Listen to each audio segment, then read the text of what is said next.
Opportunity to weigh in on a very important issue.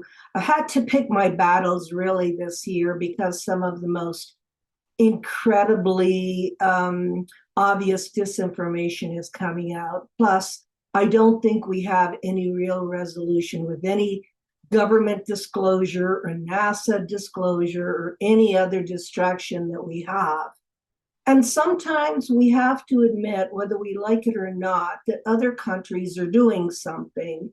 And they're doing it because they have problems with UFOs over their airfields. They have, even China had to shut down its airport one time. So the thing is that we have to address that ufology is international. It's international. And the only way that I can keep track of anything is field research, which means I need to go there and see what's going on. So I see that, in the past, countries like Ireland, England, Brazil have released its files, but it never gets mentioned in our Congress. It never gets mentioned in the United States. Like, they release their UFO files. They've got a bunch of problems over, military bases and everything. But it doesn't matter because if we don't do anything here, it's not existent.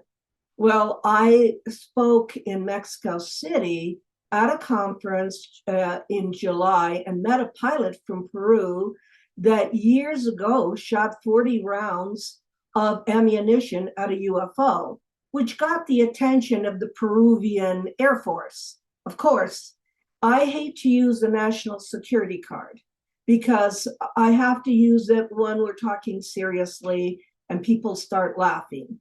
I have to use it then because when we have real data, like the Peruvian pilot shooting rounds, or when I interview Martin Torres in my book, Connecting the Dots, which is just coming out, reissued.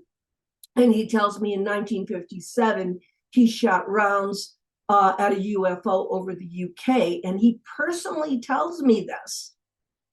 Then I need to pay attention.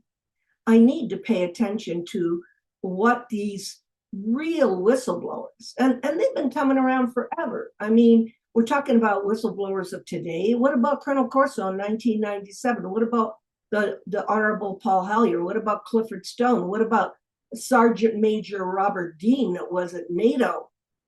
What about all these guys? I mean, so we just throw them in the basket and say, well, they don't count because only somebody, one person that comes out in Washington in 2023 is a superstar. Come on, there's so much data, and we need to work with data, not opinion, which brings me to the current reason I'm even bothering to speak. I'm so disgusted with the way we deal with things as researchers that I just prefer to stay in the background. I keep saying to everybody, we'll just watch, our own people will debunk our own people, and that's what keeps the secret secret. Now, all of a sudden, people are listening to Bob Lazar. Come on, what's wrong with people? They need to look at the data. And if it's not in your language, then try to figure it out. Try to find out who knows what the real story is. Because I'm watching most disgusting display of bias, prejudice, and all kinds of ignorant comments on the event in Mexico City. Mexico City Congress, not a conference, not Jaime Maussan's conference, but the Congress, just like we have a Congress. The room of deputies, we have one in Italy called La Camera dei Deputati too. I mean, it's all the representatives of the Congress that are there listening to testimony. It's not a UFO conference. And one of the things that happened on the 13th of September was that it was a historical occasion. And nobody bothered to look at who was present. Nobody bothered to look at the official invitation which I'm going to post on my website because this has got to stop. We have to look at the data, not your opinion of people. So who was invited was Avi Lev. So let's debunk Avi Lev. And also a pilot named Julius Darush, and he represents an association of pilots. Enrique Verrego was a air traffic controller. Okay, so we have Robert Salas mentioned there. I didn't actually see him. Ryan Graves, who goes there to testify, all expenses paid, comes back, goes on Facebook with Leslie Kean and says it was a stunt in a conference, a government conference.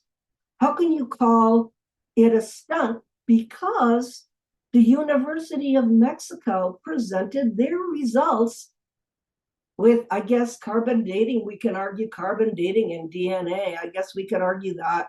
I guess we can argue scientific proof. Let's go argue that. Now, if you argue that, you better be a scientist. Can't be somebody off the street. Go and argue their carbon dating method.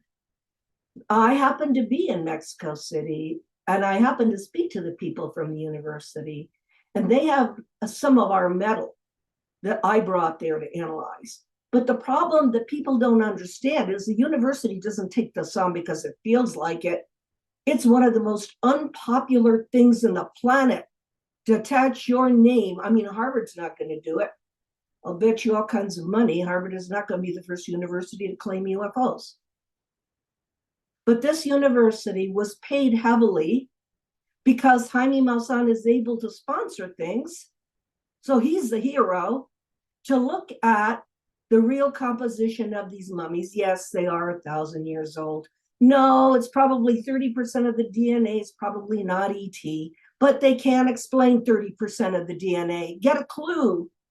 So if they can't explain 30% of the DNA, we have some scientific data. It doesn't matter where it comes from or if you can't understand the language. So it costs a lot of money. Just to analyze some metal that I brought down years ago cost $5,000. Well, I don't have that money. But Jaime volunteered to do it. He will pay for the analysis. If it's not real, it's not real. If it's real, what do? Sweep it under the rug? So this Congress had real scientific analysis from a reputable university that I met with the people because I want them to do some stuff for us.